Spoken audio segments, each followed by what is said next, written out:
evening. I'm Chris Copen. And I'm Lisa Naso. And this is Newsnight Tonight Now. Stormy Daniels is set to appear on 60 Minutes tonight to discuss her alleged affair with Donald Trump. That'll be 54 minutes longer than I've usually watched her.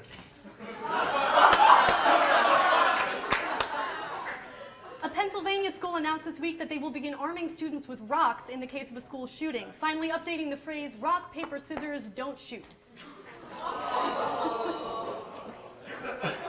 Another woman has come forward admitting to having an affair with Donald Trump, leading many to ask, Donald Trump slept with another woman? Let me be clear, I'm not surprised he slept with women. I'm just fully to it. Has ever been a president's sex life we heard about Donald Trump? I mean, if you would have told me 5 years ago that we'd have a president sleeping with Playboy bunnies and porn stars, I would have been like, hell yeah, this dude sounds awesome.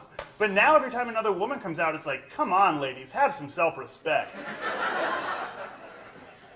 The annual Best of Pittsburgh polls opened up this week, where residents can vote on their favorite shops, theaters, and restaurants to visit in the city. Still in the lead is any other city. The National March for Our Lives protest was yesterday, kickstarting a conversation about the role of guns in schools, with many arguing that we should arm teachers. Here to comment, please welcome your high school drama teacher.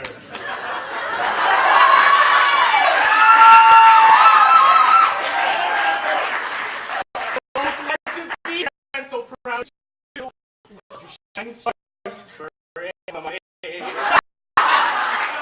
It's great to have you here. So I understand your school has actually begun arming teachers. Oh, you mean this little thing? I call her Liza.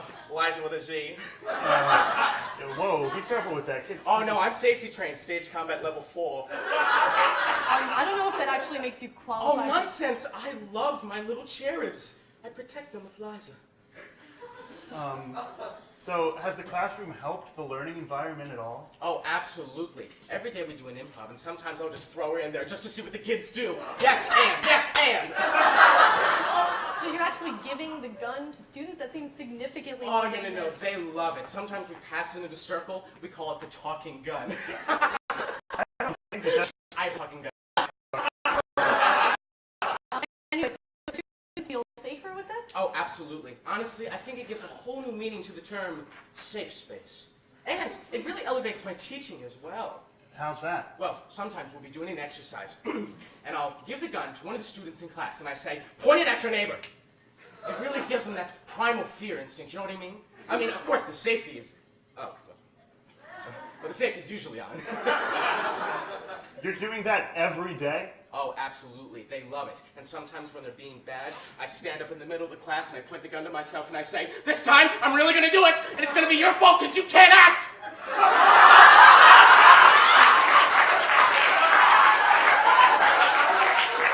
I'm just so dramatic. This is getting a little weird. I'll get back to her. Oh, well, make sure your name is this week. Really going to sell out. All What right. feels alive? All right, ladies and gentlemen, your high school drama teacher.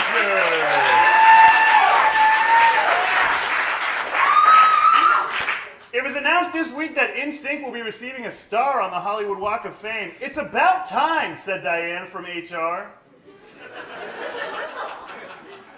Former Vice President Joe Biden threatened to punch President Trump in the face this week, to which Trump responded saying that if there were a fight, he would win.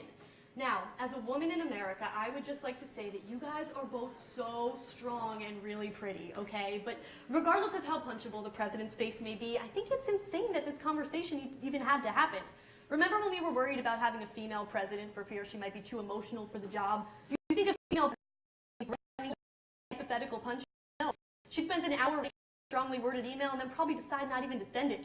Or post some workout pics with a really passive-aggressive caption about inner strength and then get back out there. That shit's effective. After a string of bombings against the black community this week in Austin, Texas, police are still hesitant to call the bomber a terrorist, which many say is largely due to him being a white male. As someone who has been to a rodeo, let me tell you, white people from Texas are some of the most terrifying people I've ever seen. All right, ladies and gentlemen, that was Newsnight Tonight. I'm Chris Copen. I'm Lisa Naso. And that was all the news that's ever happened.